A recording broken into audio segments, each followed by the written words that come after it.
Some of the coolest things in Portugal probably are the castles that are all over the place. They're really interesting. Portugal had a long history of wars against the Moors from Africa. So as you go up, you can find castles that the Moors built or castles that the Portuguese built. And they're very different, but very cool. Either way, so seeing the castles is really awesome. You can learn a lot of cool history about the kind of the Dark Ages and medieval times. Also, it's funny because, at least it's funny to me, I learned about Portugal plenty in American history and whatever. All the great explorers came out of there. Columbus was a Portuguese person and Magellan was a Portuguese guy. All those people, like, they came from Portugal. They were really known for their sailing, their like national things. Heróis do Mar, which is heroes of the sea, is like their national slogan thing. They were really big into that, and not so much now. Portugal's just kind of its own little tiny thing off in the corner of the world, but historically Portugal was a big deal. And there's a lot of really interesting history that's there. Also, they do have the very best beaches in Europe. Lots of tourists will come for the beaches that are there, and they're absolutely gorgeous. They have like these cool arch rock formations and things like that. But there's a lot of Catholic history there. There's a place they call the Caminho de Santiago, which the way of St. James, and it's a pilgrimage that Catholic people will actually do that is just miles and miles long, and a ton of the stops are in Portugal.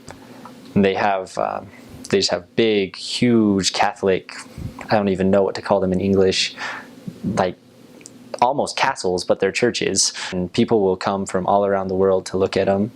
They're really beautiful. They have a place there that is world famous among devout Catholics. It's called Fatima, where apparently they say the Virgin Mary appeared to like these shepherd children or whatever. It's in Portugal.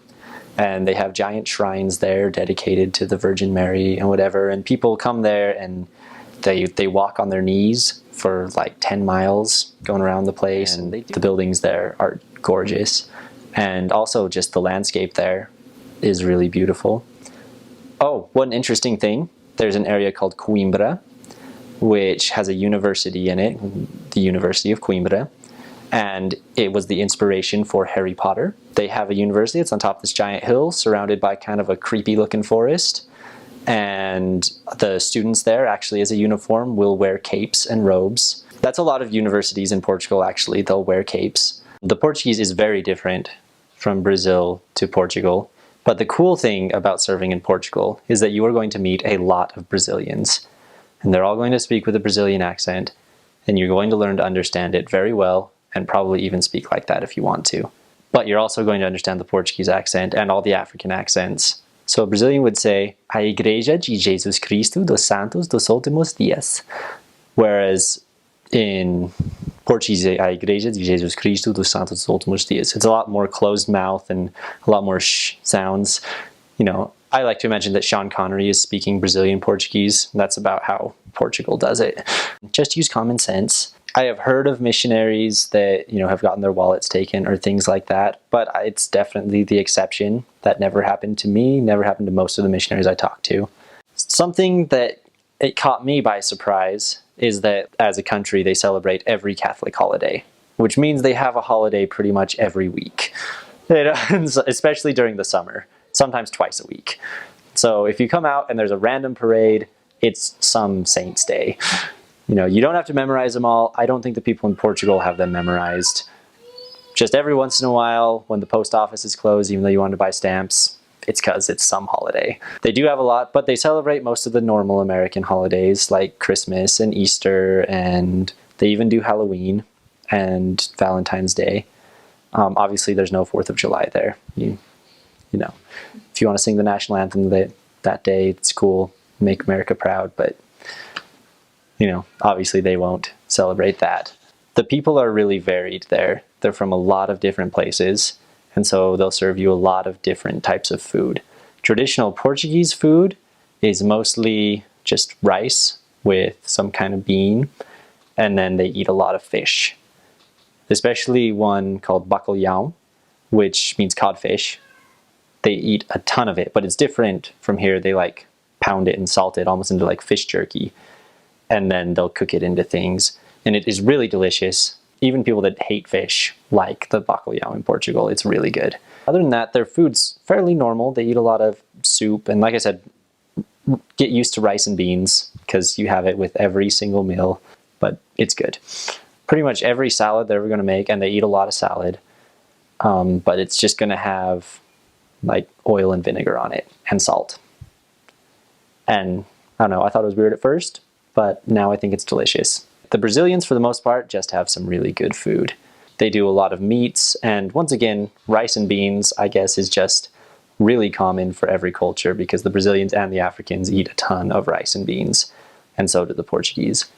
But the Brazilians just have the most fantastic ways of cooking their meat.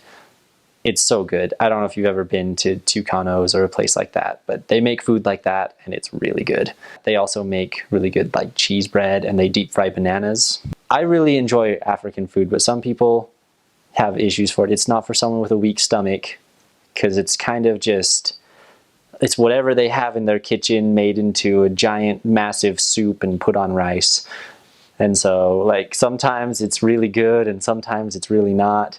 Most of the time it is really good though, you know, and sometimes they'll serve you weird things like pig ear or chicken feet or like weird meats, but you know, for the most part, it's pretty normal and really good. You'll meet a lot of them and they're really nice, and you will definitely learn to love their food. The Africans eat a lot of beans.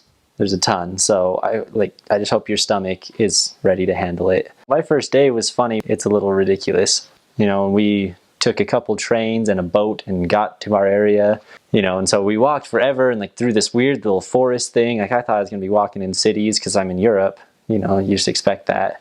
And so I'm walking through this crazy little forest, and then we pop out in this neighborhood in this city. It was called Cidade Sol, it means Sun City, right? And it's full of just immigrants everywhere, right? And half of them are immigrants from Africa and the other half are all gypsies, right? And I guess the gypsies and the Africans just hate each other. And so there's just all these like fights in this area all the time.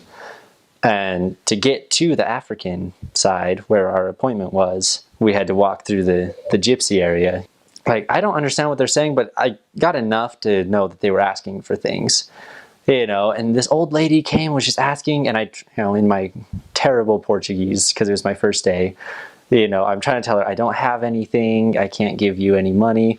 And she grabbed my face and she spat on both sides and just started like yelling out, I don't know what, because I didn't understand her. It just sounded like gibberish to me. But, you know, and then, you know, she spat on me a couple more times and walked away. So I turned to my trainer and said, what just happened? And he's like, well, I think she just gave you a gypsy death curse. I was like, what are you? I've been in the country for like an hour. Like, I can't believe I have a gypsy death curse, you know. So I was kind of freaking out. And then, you know, we got out of the gypsy area and some of the African immigrants drove by and they threw like their McDonald's meal and hit me in the head with this garbage. And I was like, this is going to be the worst thing ever. Like, this is terrible. But then we went to our lesson and it was super spiritual. And, you know, I never had a day like that ever again the whole rest of the mission. Like, there's totally not typical of Portugal at all. It was just kind of a funny story.